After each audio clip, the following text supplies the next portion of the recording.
നോക്കൂ, നമ്മുടെ സുരേഷ് ഗോപി ഇന്നലെ തൃശ്ശൂരിൻ്റെ MP ആയി ചാർജ് എടുത്തു. അദ്ദേഹത്തിന് വിജയിച്ച പേപ്പറുകളൊക്കെ കിട്ടി തൃശ്ശൂരിലെത്തി. വ്യക്തിപരമായി എനിക്ക് ഒത്തിരി ഇഷ്ടമുള്ള ആളാണ് സുരേഷ് ഗോപി. പ്രത്യയശാസ്ത്രപരമായി നിൽക്കുന്ന രാഷ്ട്രീയവുമായി ബന്ധപ്പെട്ട ആശയപരമായ വിയോജിപ്പുണ്ട്.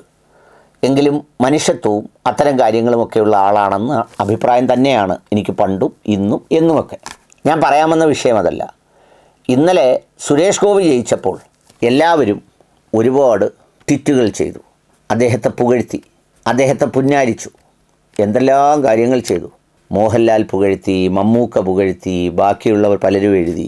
എന്നാൽ ഈ 70 വയസ്സ് കഴിഞ്ഞ മമ്മൂക്ക എന്നൊരു മഹാനടനെ പുഴുവും മറ്റുള്ള കാര്യങ്ങളും തീവ്രവാദവും ഈ മട്ടാഞ്ചേരി മാഫിയയും ഗുണ്ടാബന്ധവുമൊക്കെ പറഞ്ഞ് അലക്കിയിട്ട് ആകെ അദ്ദേഹത്തിന് പിന്തുണയുമായി വന്നത് AN രാധാകൃഷ്ണൻ എന്ന് പറയുന്ന ഒരു BJP നേതാവ് മാത്രമാണ്.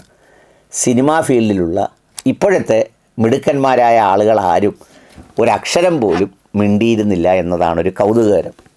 സത്യം പറഞ്ഞാൽ അത് മമ്മൂക്കയോടുള്ള വിരോധം കൊണ്ടാണെന്ന് ഞാൻ ഒട്ടും വിശ്വസിക്കുന്നില്ല. കാരണം അവർക്കിടയിലൊക്കെ നല്ല സ്നേഹബന്ധവുമൊക്കെ ഉണ്ട്. പക്ഷേ മമ്മൂക്കയെ പരസ്യമായി അങ്ങനൊന്ന് പിന്തുണച്ചാൽ ഉണ്ടാകാവുന്ന ഭവിഷ്യത്തോർത്താണ് അവരെല്ലാം മൗനം പാലിച്ചത് എന്നുള്ള കാര്യത്തിൽ യാതൊരു തർക്കവും ഉണ്ടാവില്ല. കാരണം എന്താണെന്ന് ചോദിച്ചാൽ, അങ്ങനൊന്ന് പിന്തുണയ്ക്കാനെത്തിയ AN രാധാകൃഷ്ണന് സംഭവിച്ച ആ കമൻറ്റുകളും തെറിവിളിയും മാത്രം നോക്കിയാൽ മതിയാവുന്നതാണ്.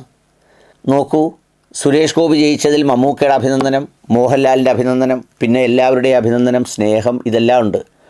അതുപോലെ തന്നെ ഒരാളിനെ അകാരണമായി ആക്രമിച്ചാൽ വാക്കുകൾ കൊണ്ടെങ്കിലും ഒരു പ്രതിരോധം തീർക്കണ്ടേ? അങ്ങനെ അല്ലെന്നെങ്കിലും ഉറക്കെ പറയണ്ടേ? ഞങ്ങൾക്കറിയാവുന്ന മമ്മൂക്ക അങ്ങനെയല്ല എന്ന് പോലും ഉറക്കെ പറയാൻ ഒരാൾ പോലും വന്നില്ല എന്നതാണ് സത്യം. ഇവിടെയാണ് ഞാൻ എപ്പോഴോ പറഞ്ഞത്, ഇന്ത്യയിലെ മുസ്ലിങ്ങൾ അവരവരുടെ കൂറും പൗരത്വവും തെളിയിക്കാൻ ഞങ്ങൾ ഇന്ത്യൻ മുസ്ലിങ്ങളാണെന്ന് സ്വയം പറഞ്ഞുകൊണ്ടേയിരിക്കണം.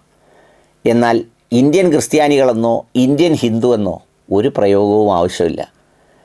ഇത്രയും നാൾ മാന്യമായി ഒരു പേരുദോഷവും വരുത്താതെ ജീവിച്ചിട്ട് പോലും ആദ്യം കിട്ടിയ ഒരു ചെറിയ അവസരത്തിൽ തന്നെ ആക്രമിച്ച് പറ്റിക്കാൻ ശ്രമിച്ചപ്പോൾ മൗനം പാലിച്ചവർക്ക് കൂടി അഭിനന്ദനങ്ങൾ തിരിച്ചു നൽകിയ മമ്മൂട്ടിയാണ് മാസെന്നാണ് എൻ്റെ അഭിപ്രായം.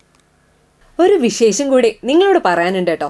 നിങ്ങളെല്ലാവരും അറിഞ്ഞിട്ടുണ്ടോയെന്നറിയില്ല, അനിൽ ടോക്സ് എന്ന പേരിൽ മറ്റൊരു ചാനൽ കൂടി ഡോക്ടർ അനിൽ മുഹമ്മദ് സംസാരിക്കുന്നുണ്ട്. അതിലെ വിഷയങ്ങളൊക്കെ തന്നെയും അദ്ദേഹം തീരുമാനിക്കുന്നതാണ്. ഇലക്ഷനുമായി ബന്ധപ്പെട്ട വിശകലനങ്ങൾ അതിൽ കാണാം. അതുകൊണ്ട് താഴെ തന്നിരിക്കുന്ന ലിങ്കിൽ കയറി അത് കാണണമെന്നും നിങ്ങൾക്ക് യോജിക്കുന്നതാണെങ്കിൽ മറ്റുള്ളവരിലേക്ക് എത്തിക്കാൻ നിങ്ങൾ കൂടി ശ്രമിക്കണമെന്നും അഭ്യർത്ഥിക്കുന്നു.